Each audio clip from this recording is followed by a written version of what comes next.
Alright guys, so today I'm going to be talking about what my plans are with regard to CO2 in this tank.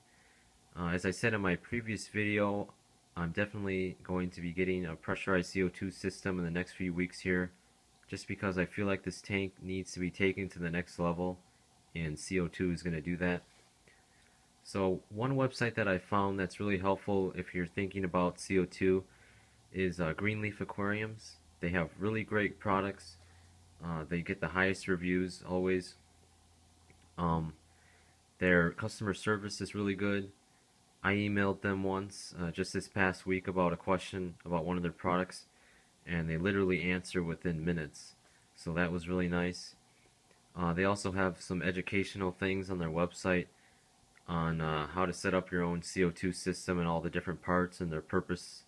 So I learned some things on there as well.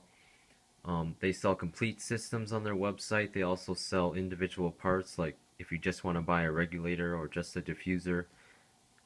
Personally, I'm going to be getting the atomic CO2 regulator version number 2 because it comes with the solenoid and it also comes with the CO2 tubing. I'll also be getting the atomic diffuser from them, and also the bubble counter with check valve, which combines the check valve and the bubble counter, two things that you're really going to need anyway, so I thought I'd get them together. And in total, the system I'm predicting will be costing around $250, which isn't terrible, but it's definitely not cheap. Usually the Greenleaf Aquarium stuff is a little bit more expensive. Aquatech makes a nice regulator that I've seen people use. It goes for about $80, I think, on Amazon.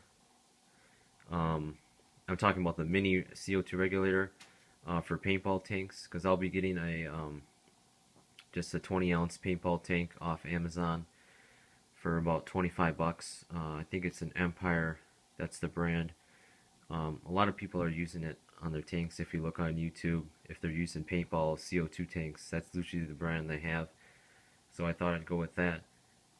And I won't be getting a drop checker just because I don't feel like it's needed. I've read some things saying that they're not really that accurate, and the best way to really measure your CO2 levels is through trial and error, just observation.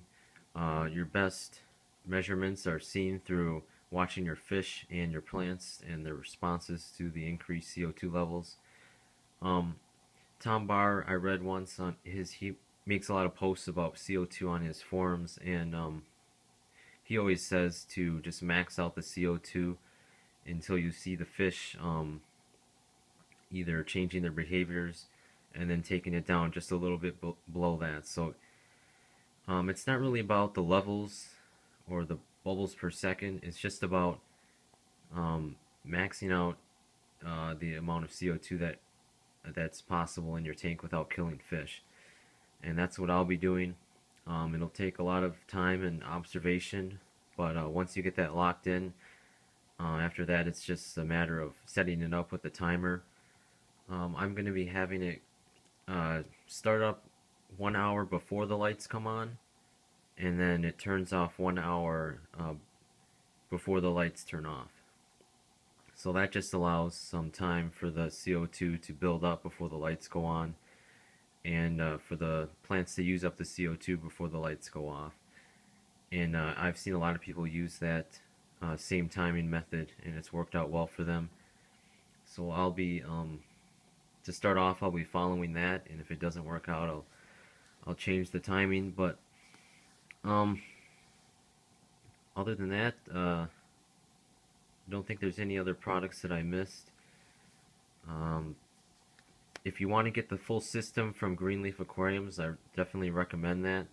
They are really expensive, but you are getting the best products, and you don't have to go out and try to find each individual part. They're just going to give you all of it, and you won't have to waste your time doing a lot of research. So if you have the money, go that route. Otherwise, if you have a smaller tank, just get the just go with the paintball setup, and you're going to save a lot of money doing that. So be on the lookout for more videos related to CO2 as I do more research myself. And if you have any questions about the products or pressurized CO2 in general, you can leave that in the comments. And as always, thanks for watching.